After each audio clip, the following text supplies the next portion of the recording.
hopefully everybody can hear me. If you can't, enjoy it because you'll be able to sleep because you had a big lunch out next to the pool, and I'm sure the sun got to you. It's ready to take a nap. So, hey, I appreciate you all of you coming out today.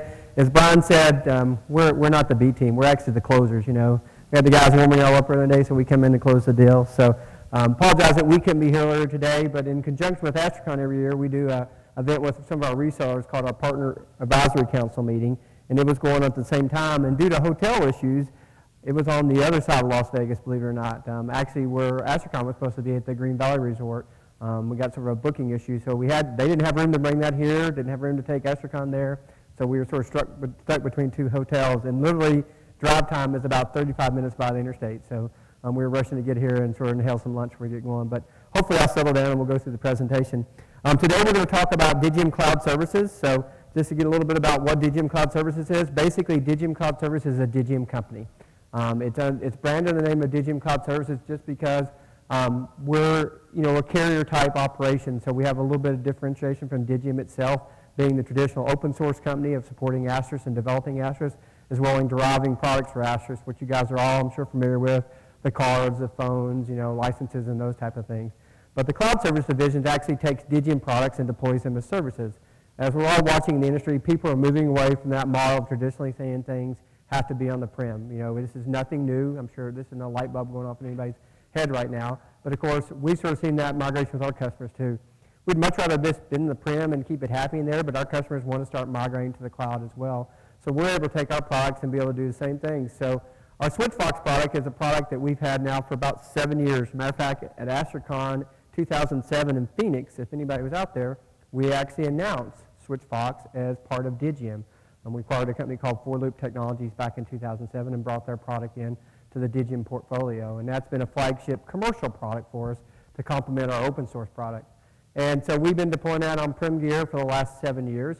And about 2 years ago, we said, you know what, we can take this same thing and deploy it in the cloud. So we can give all the same things that people used to be getting in the prem, exact same thing in the cloud, and the same model, right, where all the features are included. And it's been a very successful product for us. Of course, a lot of you guys are partners or resellers and things. It took a little bit for our channel to sort of engage because it's a different model, and we understood that, but we made sure when we launched and we publicly made it available that it was available for our channel, right? So it wasn't an afterthought about our channel. We want to include our channel and take them with them because we understand the value that channel partners bring, integrators bring, in making sure the customer's ready, their networks, or everything else. It's easy to deploy a hosted service. Some of you probably do it now. That's a really easy thing to do. The problem is terminating it on the customer's prem, right? Because you lose control at that point in time. So that's where our partners bring a big advantage to us, is they can go out and actually be that expert, those eyes and ears sitting on the customer side. And we really value that input. And then here, actually at AstriCon, I shouldn't say at AstriCon, we announced Monday in conjunction with AstriCon, the availability of our SIP trunking offering. So again, we've had the cloud offering for our UC platform for a couple of years now, but now we're actually having SIP trunking. So again, now you don't just have to buy the whole thing from us, you can just buy a piece of it. So we're super excited about that. So real quick, just to talk about Switchvox Cloud, I'm just going to give sort of a brief overview of these things. I think the trade show floor opens tonight at 5, so we'll be there if you want to come and talk to us about those specifically and learn about our channel programs and what our product offerings are available. We'll be able to come out and you'll be able to talk to us as that, as well as we'll hook you up with a person that may be locally for you guys. But again, Switchvox Cloud is based on our ever successful Switchvox product. It has all the same features without all the licensing burdens, right? So you basically sign up, you get it, you get all the features just like we do. We don't like that little nickel and dime license thing. It makes life much easier. People that are familiar with Switchvox, the only licensing thing we charge for are things that we have to pay licenses on.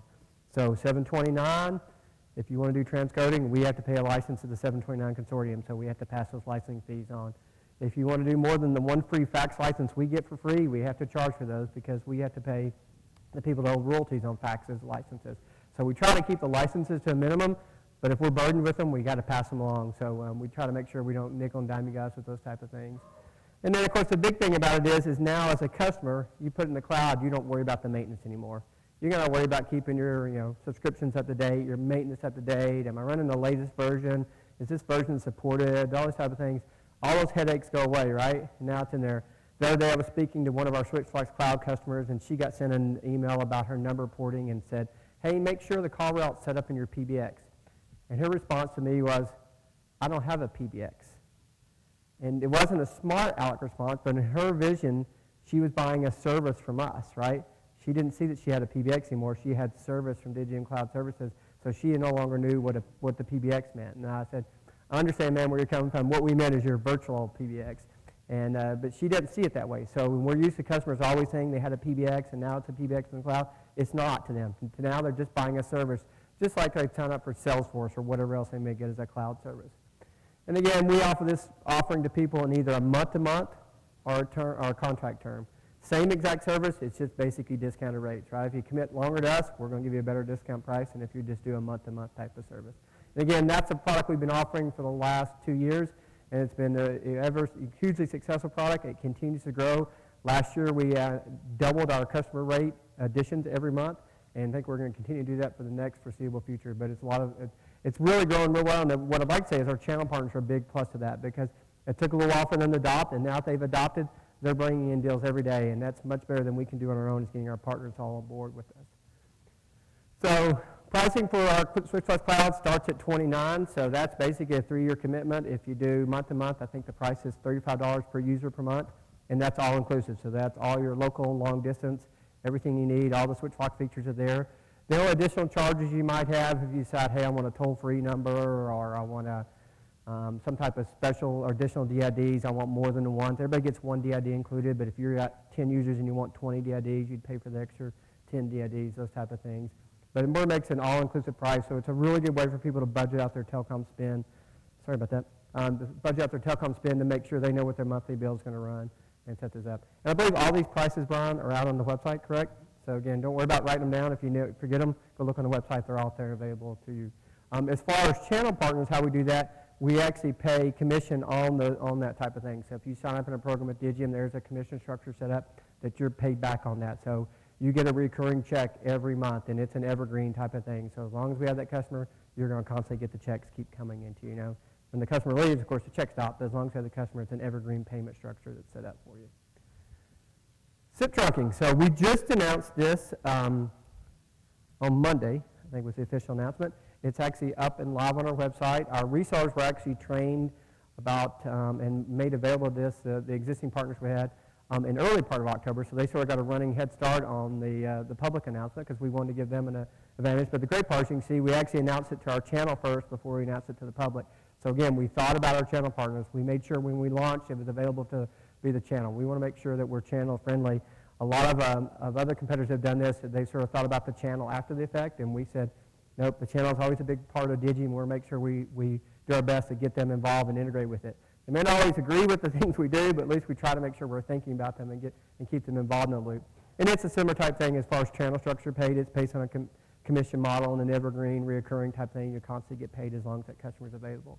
But somebody says, well, I got asked by a press person, why did Digium decide to do SIP trunking? Well, we've already been doing SIP trunking. With our Switchvox Cloud offering, we had SIP trunking on the back end of everything, right? Everybody already had SIP trunk, so it wasn't like this was something new that we had to go do. The only thing we did was package it up as a product offering, right? Make sure we went and did the things like that are required to be able to address this, like fraud detection. Any of you guys have done SIP trunking, you know fraud detection's a big issue, right? Somebody's going to sign up a new SIP provider, they're going to go out and try to hack you and make all these calls to Lithuanian cell phones at $10 a minute and see how much they can run up your phone bill and walk away, leave you and stiffen the bill. So we had to go in and productize it to make sure it was ready to go to the market, all this type of thing. So again, it's not really a new offering from us per se. It's a new offering we're making available out to our customers and our channels, but it's something we've been doing for about the last, the company we acquired, so when DCS, Digium Cloud Services, was actually a company we acquired, much like for Switchvox. We acquired a company called 4Loop for Switchvox. When we acquired, for Digium Cloud Service, we acquired a company called Vocal Cloud. Some of you have been coming to AstriCon for a long time may remember the name Brian Johns. Brian Johns used to be the David Duffett, right? He was the Asterisk Community Director in 2010, 2011. Brian was a part owner in Vocal Cloud. And Brian went on to become a product manager for me working at Digium. And we acquired his company a little bit over a year ago, about 14 months ago now. And so that was actually the company. So they had actually already been doing things like SIP trunking and everything else. But we took a little bit slower step. Rather than taking their service offerings and rolling out, we wanted to make sure they were ready because, of course, they were a small company selling direct to customers, and we had to have the channel programs and things set up, so we had to build all the billing programs to make sure we handled commissions right, all those type of things.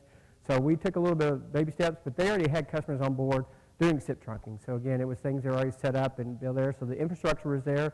It was just the things around it necessary to get it done that we had to do. We've done a lot of testing. The great thing is we're one of the few companies that actually is the Asterisk company, right?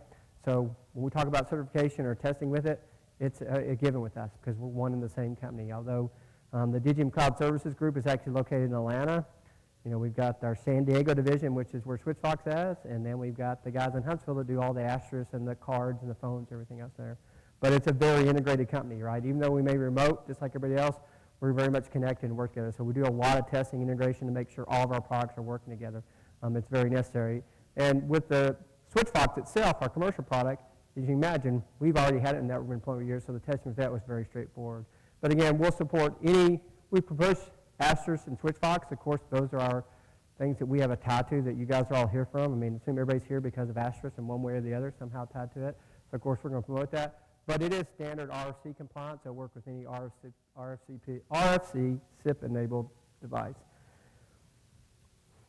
Who can you sell to? Well, in our case, new Switchvox customers, old Switchvox customers, new Asterisk customers, Asterisk Now customers, anybody that's got a regular SIP enabled type endpoint, whether it be Asterisk or non-Asterisk, right?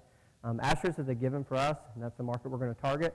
But again, we expect people, we've got some of our resellers that, hey, I want to go to my Avaya people and sell them SIP stuff. Like, hey, go for it. Let's make sure, as long as it's a standard, Some of the other guys do some wiki stuff. They don't always work the way they're supposed to. But as long as it supports the RFC standard, we'll be able to work with it and feel pretty good about deploying that.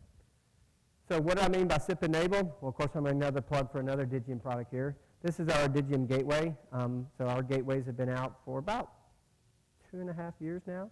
So, of course, we've been doing cards. That was Mark Spencer's first thing, right? He created this great thing, this thing we're here for called Asterisk, and when he came up with this and how he figured out how he can make revenue off was selling cards, right? So basically the first product that Digium ever built as a company was a card. And basically from the point, it's a gateway card. What does it do? It allows you to get from the IP world, which Mark created in Asterisk, to the traditional PSTN telephony world. Well, of course, we said, hey, as people move to much more virtualized environments, right, cards don't work in a virtualized environment. So we started working on gateways to come out to sort of complement that, to address that. A lot of customers ask for that. We have gateways that range anywhere from a single T1 E1 all the way up to 8 T1 E1s. Right, Brian? Make sure I'm correct on that. Smack me if I get wrong there. So a lot of flexibility there. So it could be T1 E1, it could be PRA capability. And basically all I'm showing here is that we're just turning that thing around. Instead of being PRI to SIP, it's the other way around. It's SIP to PRI, right? So if you got an old PBX that supports PRI or a T1, you can bring in SIP and turn it around. This is something that we've sort of pushed with our sales force because the number one reason we lose deals when we're quoting our commercial solution is because of loss of budget. It's the number one reason we lose deals, loss of budget. And so what I tell our salespeople is, hey, before you lose that deal, talk to the customer about their telecom spend. Ask them how many PRIs they're using, how many T1s they're using, that type of thing. I did a deal with a school system a number of years ago, and same thing. They're running a budget, and I started talking to the guy, and he had 4 PRIs coming in. I said, and this is long before Digium had SIP trunking, right? And I said, have you looked at SIP trunking? And this is even before Digium had a gateway. And I said, you could put a gateway in here, reduce your spend, because you're not really using all that bandwidth that you've got set up with, and you got enough coming in here, you do it. And he's able to switch over to SIP at that school system. The next year, he calls us back and goes, hey, our budget's good because we saved all this telecom spend last year. We're going to buy your PBXs and put them in our school system. So again, what I've told that example of Salesforce is use this as a way to get in there because the customer's going to remember you. Whether you put our gateways into somebody else, you want that customer to remember you when you come back the next time, right? To think of you first because you helped them save money, right? May not have been the big deal you're trying to get all things, but if you can get them a reduced telecom spend, that recurring revenue, that adds up to next year, and that's more budget they can put to upgrading their total telephony network. So what type of features do we have on our SIP trunking? Well, support for inbound. And basically, our SIP trunking offers a US 48 only market today. We do have plans to go international, but not in the initial release. So it'll be US 48 today. So you can get DIDs for anywhere inside the US 48 with certain exceptions. Of course, some of these rural telephone companies, people may be familiar here, you may not be able to get DIDs in certain rate centers based upon FCC rules about competitiveness, but in most places you can get DIDs in all the major markets. There's toll-free numbers available. There's the ability to do unlimited channels, metered channels, multiple codec support. There's the ability to make free calls between anybody else on the DCS network. So if you've got a somebody that's got a Asterisk system connected to a Switchvox system or an Avaya system, but they're both on DCS, and that's a free call. There's no metering, no charge for that. It all stays within our network. And then outbound, of course, the same type of thing. You can either do it as a metered rate or a flat rate, and I'll talk about that in just a little bit more there. I think everything else there. We do have extended area and international calling. We don't enable that by default.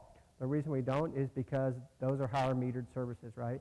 So we sort of let customers ask us for that, and then we sort of say, you do understand, in the agreement they've signed, they've already agreed to those terms, but we want to make sure they understand what they're getting into, because you don't want their bills showing up with these international calls and they really don't understand what they're paying for. So we do ask them to request that to actually get turned on. As far as pricing plans, our meter plan is basically 1.5 cents a minute in and out. And that's sort of the market if you're looking for a customer that wants a more dynamic solution, maybe in a seasonal type of business. And then toll-free works out at 1.9 cents a minute. As far as unlimited plans, we start anywhere from $18.45 up to $22.45, I believe is the price. And that's, again, based on term of contract. So an unlimited channel basically is one call, all you can eat, right? So if you want to have 2 calls, you would need 2 channels. You want to have 10 calls, you'll need 10 channels. Whereas a meter plan, there's not a channel limit. It's based on how many minutes you use type of thing. So again, flexibility for depending on what people want to do.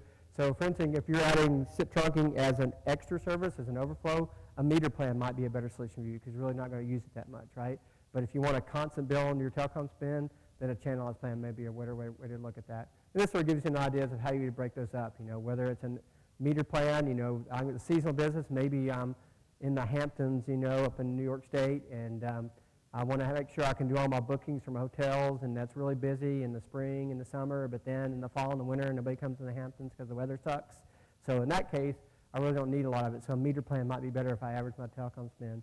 Whereas if I got a constant business like Digium and I'm constantly on the phone all the time, a channelized plan may be much better because then your IT guy gets happy because he pretty much knows what his bill is going to be month in and month out. So what about Digium service? Why is this a great solution? Well, it's sort of a perfect fit. Digium is the same company that's brought you Asterisk, Switchvox, our phones, and everything else. Now we're providing the solution from end to end. So not only can we deliver a solution that sits on your desktop, but we can actually provide the service on the back side of it. And we're in a unique position to actually say we can support the whole thing, right? So there's one throat to choke. You don't got to go, hey, who did I get a call? Oh, it's the PBX vendor. No, it's the carrier. It's one throat to choke. You call us, and it's our problem. We got to make you fix and work out. So there's no calling carriers and passing the buck. Lots of flexibility in how you do it, depending on whether you want to go to a meter plan, an unmetered plan, whether how much you want to spend. There's lots of flexibility in there. It's a great way to get in. And again, we don't have contract requirements. There are the option for contracts, but they're not required. In any of our service offerings, you can always go month to month and walk away at any given time. Matter of fact, in our long-term contracts, I think the first 60 days we give you the ability to bail after the first 60 days. So if you decide after day 45, hey, I hate Digium, you guys suck, you can just eject and bail out, right? Hopefully that won't be the case, but we want to make sure we give you lots of flexibility to be able to do those type of things. And then we're going to be constantly adding new services all the time. So one of the things that we're working on is the ability to do much more dynamic recovery in the cloud, right, for our customer base so they can have recovery solutions in the cloud. The ability to have UC features that will actually be hosted in the cloud instead of sitting there on the prem. Because I believe there's a lot more flexibility into that. You guys have been dealing with cloud services for a while. You understand that there are things that, in these things, will be dynamic in the way they change the software, right? Well, if you start deploying, Asterisk PBXs everywhere, and you've got, in the case like we have with Switchvox, 10,000 PBXs deployed everywhere across the world. When you want to do an update, you've got to update 10,000 PBXs, and that's hard to get adoption and people to change stuff. Whereas real quick, if we want to update something in cloud and we got one version, we can update it. Everybody has access to new features immediately, right? So it makes it much more dynamic, much more a better way to do A/B testing, see how people want things. So I think you'll see a lot of flexibility, a lot of choices coming away from Digium. It's a very exciting area for us. It's getting lots of focus. The company is extremely excited. Our DCS group, as far as people-wise, we've actually doubled the number of people in the last 12 months. And we continue to add, and it's a sign of the growth, the way things are going. So I think with that being said, that's pretty much what I wanted to sort of give you guys an overview today. I know we have a limited time with you guys, and you're going to hear lots of things while you're here. But I wanted to give you an overview of our services. As Brian and I mentioned, we will be at the booth starting tonight at 5 o'clock. Be there. But all the stuff that I put up there is pretty much available on our website. All the information about SIP trunking and Switchvox Cloud is readily available for you guys to get that. and Brian. Yeah, so let's go ahead and ask any questions people have. I'll wander around. Okay. Yeah, when you say unlimited, what is your fair use policy? A fair use policy. So when he asked about was he talked about limited, or unlimited services. Everybody has a fair use policy, and what that means, if you go look at your Comcast bill or your AT&T, whenever you get a limited service, in the fine terms, there's always a fair use policy in there. It basically says really how much can you use on an unlimited, right? So if you use AT&T, they sort of throttle people down. So we don't do any throttling. What we actually do is look at the fair use is basically what would be used in a regular small business your size. It's an atypical type of user. So if you're using something like a dialer or something, a predictive dialer or a call center, you're not going to fit into that fair use. If you're an average business user, you're going to fit in there, and we sort of monitor that and sort of let you know if you're exceeding or on that, and we'll sort of say, hey, you're way above, you need to throttle back, or maybe we need to look at a different plan to address that. So it's not really defined so much by minute plan per se, it's by actually how you're using. And the other thing is if you have multiple trunks, in the case of a channelized environment, you may have 10 channels or 13 channels, and one of the channels you're just wearing out because maybe you got to go into one phone all the time, but the other 9 channels are being used. We'll just go, yeah, it all averages out. That if you look at the average across all those channels, it's pretty much a regular use. We understand how it works, because that's what we do in our Switchvox Cloud today, because we have unlimited for each extension on there. You may have one person that's really heavy and another person that doesn't do anything at all, so we just sort of average out the minutes and go, yeah, you still average it out. They're using basically a fair amount of minutes across the system as an average. Oh, no problem. Thank you. Can you talk about SLAs and maybe where this stuff is hosted? All right. Yep. So I don't think your mic's working, by the way. So he asked a question about service level agreements and where our network's hosted. So I'll do the network hosted thing first, because that's an easy one. So as I mentioned, the DCS group is located in Atlanta, Georgia. So currently today we have a data center down at 55 Marietta Street. So if any of you guys are familiar with Atlanta, Georgia, you know what 5556 Marietta Street is. But basically, that in sort of the southeast, that's where all our fiber points and everybody's access points crosses. So we're basically a fiber connection just away from any network, right? So we're directly on net with everybody else. We're just across the street, because being in 56 Marietta Street is really expensive, because that's cross-connect world. So everybody moves over to 55 Street because it's much cheaper to be on the other side of the street, but you're still connected. There's fibers running, tunneled underneath and everything else. So that's where our data center is located at. Today we have a single data center. We're going to be expanding our data center, and we're going to be deploying a second data center in early 2015 on the West Coast. We're finalizing the location of where we're deployed. Most likely it's going to be in the San Diego area. You say, why San Diego? Well, we have an engineering facility in San Diego, and it's really nice when you can say, hey, can you go down and shove a card in the data center? Because we don't need somebody actually at the data center, so if we can just have a hands and eyes there, we'll do it. But we're looking at San Diego with a backup plan in the Bay Area, and a third backup plan being in Las Vegas as an option. So we'll be finalizing that this quarter and start deployment and build out in first quarter, and hope to have it completed by second quarter will be the plan. As far as service level agreements, we basically have a defined service level agreement that tells you, how much outage you're allowed before there's build back and everything else. And I apologize, I don't know those numbers right off the top, man. But if you go to our website under policies and legal stuff, there's a terms of service, and actually in there it defines the service level agreement. It talks about, how much you get billed back. But our target is to provide between 4 nines and 5 nines reliability. 5 nines is really tough, especially when we have interconnect carriers who are providing to us. So I think at 4 nines you're allowed to be down an hour a year or something like that with 4 nines. So that's our target, is really a 4 nines environment. We don't want everybody being affected, but our target's 4 nines. 5 nines is probably just not realistically for us to get and achieve. Tony Clayton, All-Star Networks, and I know this is going to come up. So what about trade in, trade up? Is it because you're a separate entity, you can't do that, or? You mean from going from a premise to a cloud environment? Yeah. So we don't really, we don't set a standoff and go, oh, you're talking with the cloud side, so you can't talk to the prem side. There's not that standoff. It's a legal issue. The reason we're set up as Digium Cloud Services versus Digium. So we do things between there, because that's one thing we talk about in Switchvox Cloud, is the ability to go from cloud to prem and vice versa. So we have some customers that actually have a prem system and they want to move to cloud, and we have people that are cloud and the business model makes sense for them to be prem. So we will work with you to migrate your customers both ways. We don't today have a program for trade in, trade up, but we do work with customers to do that migration. Because again, some of them just get too big, because they start getting really big and their monthly spend becomes a lot, and they go, hey, we want to migrate over to prem, and we'll do that with them. We'll basically give them a configuration of their PBX, and they can apply it to the prem system and spin it up, So like if you will, we normally try to do that over a weekend when they're down, when the customers, when they're not making calls, so we'll pull a backup of their configuration, and that backup we pull, you can actually apply it to your premise-based system and not have to rebuild the whole PBX, and vice versa. So that was a no, but kind of, is what I took away from You're talking about the trade-in, trade-up Yeah. thing? Well, like I said, we don't have a trade-up, trade-in program right now. If you have an opportunity like that, I would say contact your local salesperson. I'm not sure who your channel account manager is, but they can work with you to make opportunities like that. There's not a standard program for trade-in, trade-up. We do allow that to occur. We just don't have a promotion. I'm sure it's a promotion that we may run from time to time, but not currently an active one. The last part of that, sorry, is when customers do the migration, do you have some kind of program for recycling the equipment, or is that the customer's responsibility to get rid of the equipment? When you say recycling, you mean like green recycling, so they don't dispose of it, or actually selling it? I mean, like HP, I used to work for them for a few decades, and you can send your products back, and they will recycle that product for you. Yeah, well, yeah, that's a great example. So there's some things. One, if you move from prem to cloud, the great part is you keep your phones, right? Those still work. So it's really only becomes the PBX that you got to do.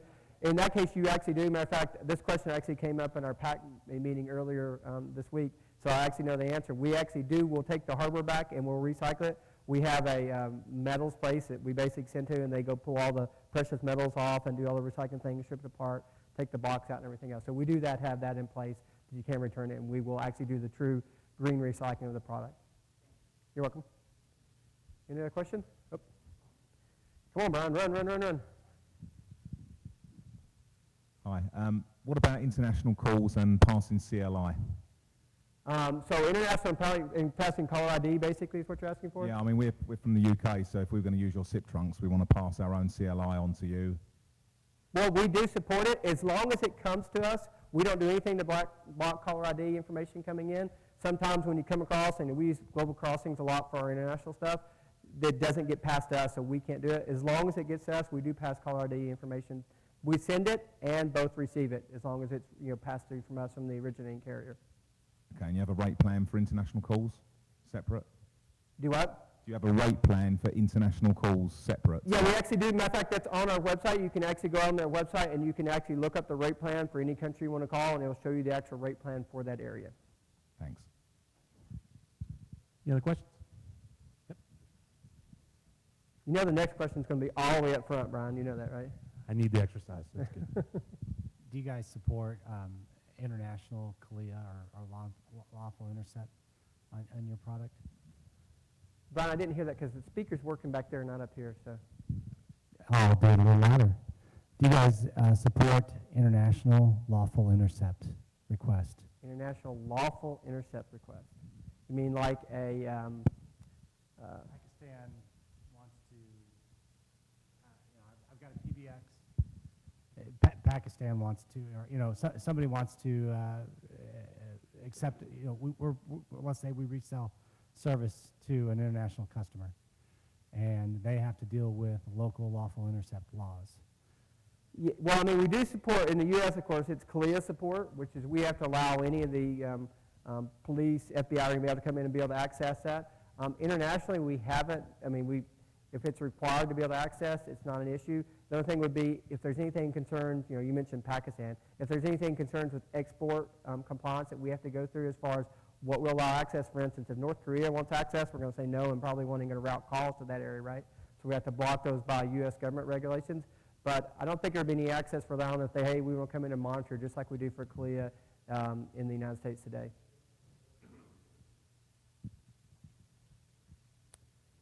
Any other questions? No? Okay. Thank you, Mark. We appreciate it. All right. Thank you. Enjoy the rest of your show.